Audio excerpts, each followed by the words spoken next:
Assalamualaikum warahmatullahi wabarakatuh. Alhamdulillah anak-anak kembali kita bisa bertemu di dalam kegiatan belajar daring tanpa mengurangi niat kita untuk terus belajar walaupun dalam kondisi yang seperti ini. Tetap semangat, jangan pernah kalian mengendurkan kesungguhan kalian di dalam belajar, apalagi kalian sekarang sudah kelas 3. Kemarin kita sudah belajar tentang materi bab 7.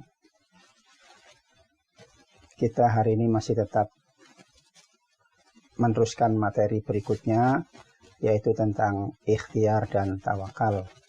Namun sebelum kita mulai kegiatan pembelajaran kita pada hari ini, baik kiranya kita buka dengan pembacaan doa. Mudah-mudahan ilmu yang kita akan pelajari nantinya menjadi ilmu yang barokah, menjadi ilmu yang manfaat di dini wa dunya wal akhirah. Amin. Anak-anak, marilah kita berdoa bersama. Bismillahirrahmanirrahim. Rabbi shrahli sadri wa yassirli amri wahlul 'uqdatam min lisani yafqahu qawli. Rabbi zidni ilma warzuqni fahma birahmatika ya arhamar rahimin. Amin. Anak-anak, tadi sudah saya jelaskan bahwasannya hari ini kita akan belajar tentang kelanjutan dari materi bab 7, yaitu tentang ikhtiar dan tawakal. Satu persatu akan kita bahas. Pertama kita akan membahas tentang ikhtiar. Allah Subhanahu wa Ta'ala dalam surat An-Najm ayat 39 sampai ayat 42 menjelaskan tentang pentingnya manusia untuk berikhtiar. Anak-anak silahkan dengarkan surat An-Najm ayat 39 sampai 42 bersama artinya. A'udzubillahi minasyaitonirrajim. Bismillahirrahmanirrahim. Wa an laisa lil insani illa ma sa'a. Artinya, dan bahwasannya seorang manusia tidak memperoleh selain apa yang telah diusahakannya. Kemudian ayat berikutnya, wa anna sa'yahu saufa yura. Artinya, dan bahwasannya usaha itu kelak akan diperlihatkan kepadanya.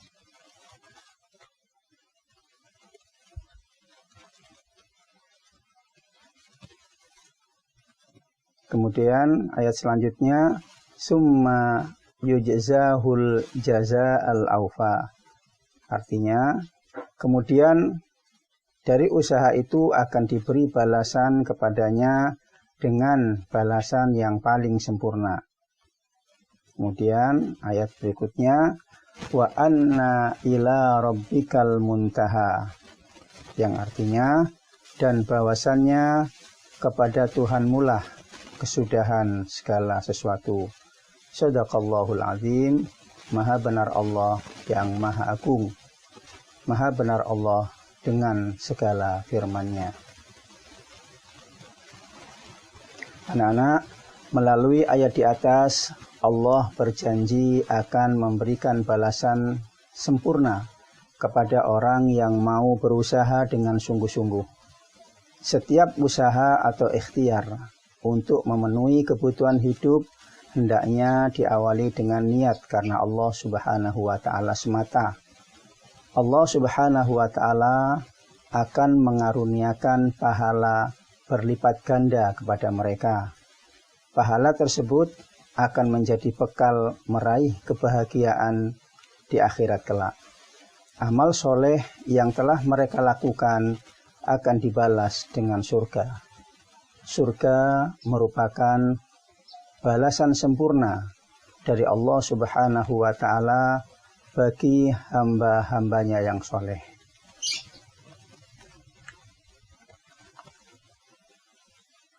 Untuk meraih surga, seorang hamba perlu berikhtiar sekuat tenaga. Di antaranya melakukan perintah Allah dan menjauhi larangannya, seperti sholat, puasa, zakat, dan ibadah lainnya, juga merupakan sarana meraih surga. Ibadah-ibadah tersebut harus dikerjakan penuh dengan keikhlasan dan sungguh-sungguh. Bagi hamba yang beribadah sekedarnya saja, dia akan dibalas oleh Allah Subhanahu wa Ta'ala sesuai dengan usahanya itu. Demikian pula dalam urusan duniawi, setiap manusia akan mendapatkan sesuai dari hasil usahanya.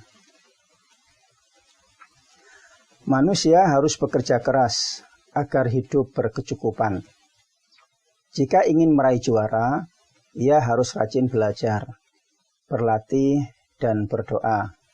Jika ingin menang dalam satu pertandingan semisal olahraga, ia harus latihan keras dan disiplin. Demikian pula, jika ingin meraih cita-cita, kamu harus berikhtiar sekuat tenaga dan berdoa kepada Allah Subhanahu wa Ta'ala. Segala usaha kamu dalam meraih cita-cita akan bernilai ibadah jika niatnya lurus karena Allah Subhanahu wa Ta'ala. Kesuksesan hidup akan mudah dicapai. Itulah sekelumit penjelasan tentang ikhtiar. Kita akan lanjut dengan materi berikutnya, yaitu tentang tawakal. Allah Subhanahu wa Ta'ala berfirman di dalam surat Ali Imran ayat 159. A'udzu billahi minasyaitonir rajim. Bismillahirrahmanirrahim. Fabima rahmatin minallahi lintalahum. Walau kunta faddan ghalidhal qalbi lan faddu min hawlik. Fa'fu anhum wastaghfir lahum wasyawirhum fil amr. Fa idza azamta fatawakkal 'ala Allah. Innallaha yuhibbul mutawakkilin. Adapun arti dari surat Al-Imran ayat 159 adalah sebagai berikut. Maka disebabkan rahmat dari Allah lah kamu berlaku lemah lembut terhadap mereka. Sekiranya kamu bersikap keras lagi berhati kasar, tentulah mereka menjauhkan diri dari sekelilingmu. Karena itu, maafkanlah mereka, mohonkanlah ampun bagi mereka, dan bermusyawarahlah dengan mereka dalam urusan itu. Kemudian apabila kamu telah membulatkan tekad, maka bertawakallah kepada Allah Subhanahu wa Ta'ala. Sesungguhnya Allah menyukai orang-orang yang bertawakal kepadanya. Shadaqallahul azim. Maha benar Allah yang maha agung. Maha benar Allah dengan segala firman-Nya. Ayat ini mengandung pesan-pesan mulia bagi umat Nabi Muhammad SAW. Melalui ayat ini pula, Allah Subhanahu wa Ta'ala menunjukkan bahwa Rasulullah memiliki kepribadian yang lemah lembut, santun, dan berbudi pekerti luhur. Rasulullah tidak bersikap keras dan tidak berhati kasar kepada orang-orang di sekelilingnya. Jika Rasulullah SAW bersikap keras dan berhati kasar, tentu orang-orang di sekelilingnya akan menjauhkan diri daripadanya. Akhlak mulia seperti ini akan mengundang simpati orang lain, sehingga mereka makin dekat dan akrab dengan kita. Melalui ayat ini, Allah Subhanahu wa Ta'ala memerintahkan Rasulullah SAW untuk memaafkan dan memohonkan ampun atas dosa dan kesalahan orang lain. Demikian pula dengan kita. Sebelum seseorang minta maaf kepada kita, hendaknya kita meminta maaf terlebih dahulu. Dengan saling memaafkan, hidup menjadi lebih tenang, harmonis, dan tercipta kerukunan. Lebih dari itu, ayat ini juga memerintahkan untuk mendoakan orang lain agar mendapatkan ampunan dari Allah Subhanahu wa Ta'ala.